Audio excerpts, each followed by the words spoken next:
Bonjour, je voudrais vous remercier, Monsieur le Président et chers membres de votre association, d'avoir choisi le Conseil économique, social et environnemental comme lieu de débat, de dialogue. Je vous prie de bien vouloir excuser mon absence, mais je voulais témoigner de l'importance du sujet que vous traitez. Nous sommes dans une métamorphose de la société. Il y a de vrais défis politiques. Aujourd'hui, c'est la disparition des frontières. Plus personne ne maîtrise la circulation des capitaux, des marchandises, des idées, des hommes. Et donc nous rentrons dans une économie de connexion des territoires. Et l'évolution vers laquelle nous tendons, c'est que de la société de la performance, nous allons devoir évoluer vers la société de l'épanouissement, de la société de l'acquisition vers la société du partage, de la société du bien à la société du lien. Nous sommes dans une société de rupture familiale, rupture géographique, rupture professionnelle, et la souffrance que l'on ressent dans notre société est liée à un manque de vision. Quel est mon avenir? Et n'ayant plus de ressources du passé ni de croyances dans l'avenir, je survalorise mon présent. Mais en même temps, je mesure à quel point il est difficile d'être pauvre dans un pays riche, il est difficile d'être sans emploi dans un pays où il y a une activité économique, et il est difficile d'être en mauvaise santé.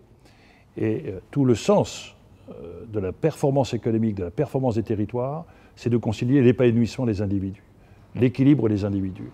Nous avons basculé d'une société où la fatigue des corps a été compensée par les progrès technologiques, aujourd'hui la fatigue des esprits. Et nous devons être attentifs à faire peut-être une révolution culturelle et philosophique. L'Europe, c'est être. Je pense donc je suis. À une évolution plutôt confuséenne. Je vis. Quel est le sens que je donne à ma vie?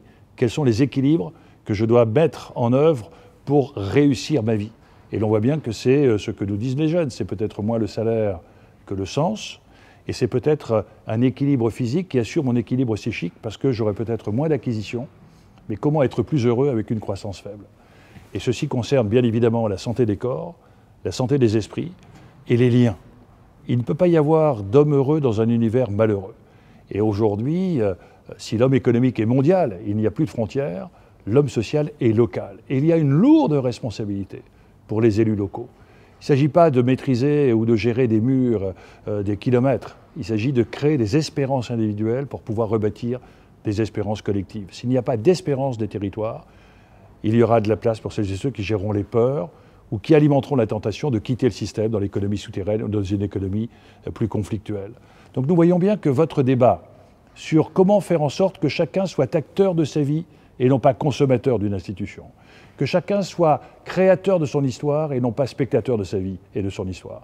C'est un élément extrêmement important de responsabilisation individuelle, mais aussi de responsabilisation collective. Il ne peut pas y avoir de responsabilité collective sur un océan de déresponsabilisation individuelle. Et il ne peut pas y avoir d'espérance collective sur un désespoir individuel. Donc derrière, ce n'est pas uniquement un équilibre alimentaire, ce n'est pas uniquement des biorhythmes, c'est faire en sorte que les gens soient bien chez eux, bien en eux, et que le débat sur l'altérité qui est le défi du XXIe siècle, siècle de la mobilité, drame de l'isolement, c'est comment nourrir le respect de soi qui peut être la seule clé du respect de l'autre. Et le défi de l'altérité, de la liaison avec l'autre, est un facteur de formidable cohésion sociale et de formidable dynamisme économique. Et donc, derrière un enjeu qui pourrait paraître mineur, vous êtes en fin de compte sur des grands enjeux de la société moderne. Bon colloque.